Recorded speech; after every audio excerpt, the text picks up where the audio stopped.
Hi, I'm Jen Olson. I'm a consultant with the American Indian Health Commission, and this is our brief update on the tribal coordinating entity, which is the Medicaid transformation projects.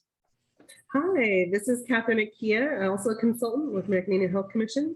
I'm coming at you today from Olympia area, though originally from the other side in Yakima, and glad to be here to share about this today. Thank you.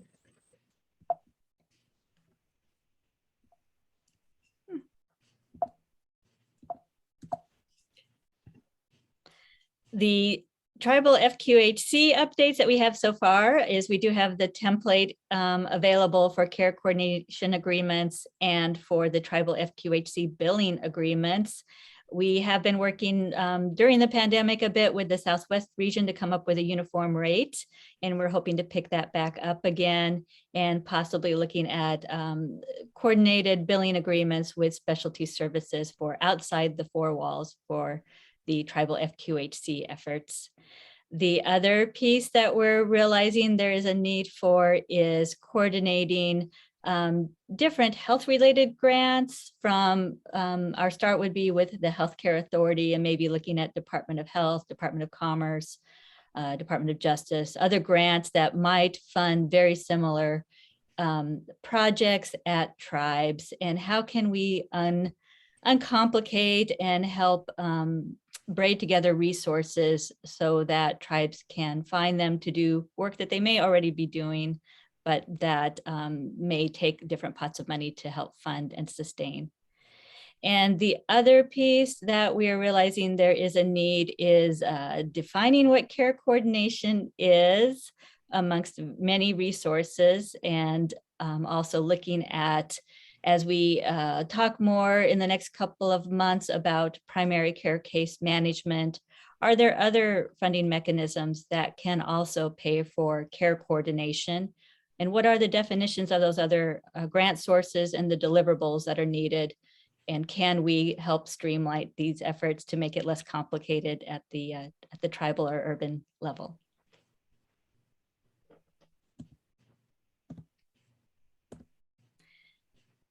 Additional Medicaid transformation projects as we're rounding out the end of this first demonstration project. I think it was 5 years and it's extended to 6.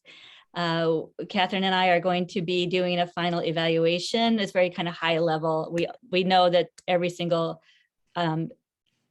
tribal IHCP project was a success because we all made it through the pandemic with amazing efforts.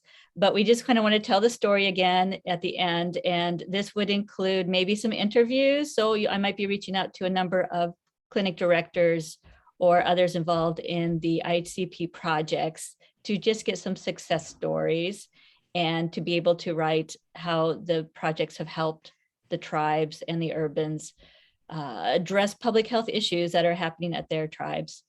The other piece that I would like to wrap up this story, in the beginning in 2018 and 19, many of the tribes and urban Indian clinics participated in a tribal behavioral health integration survey.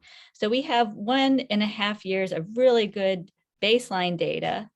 And now we're asking to do a final year or 2022 snapshot of behavioral health integration efforts at the Washington IHCPs. And I will put that together in a nice report for every participating tribe. And then we will aggregate it and take out all identifiers to share with the Healthcare Authority. And the last piece is the Medicaid transformation funding will be up for renewal. And there will be a number of roundtables, June 25th at 11 a.m. The roundtable number 2 is, or excuse me, May 25th is the first one. June 9th is the second, and then a consultation June 15th for the renewal application that will be submitted to CMS by the Healthcare Authority.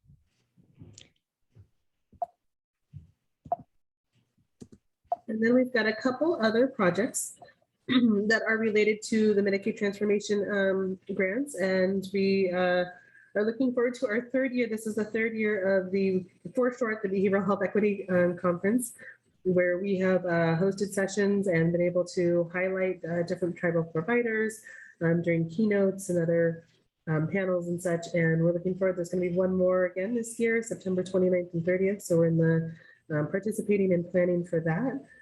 Also, we are using this opportunity to launch the new website. So I'm very excited. You'll have an overview of that with Liam, the new communications person, at the delegates meeting. So exciting to do that.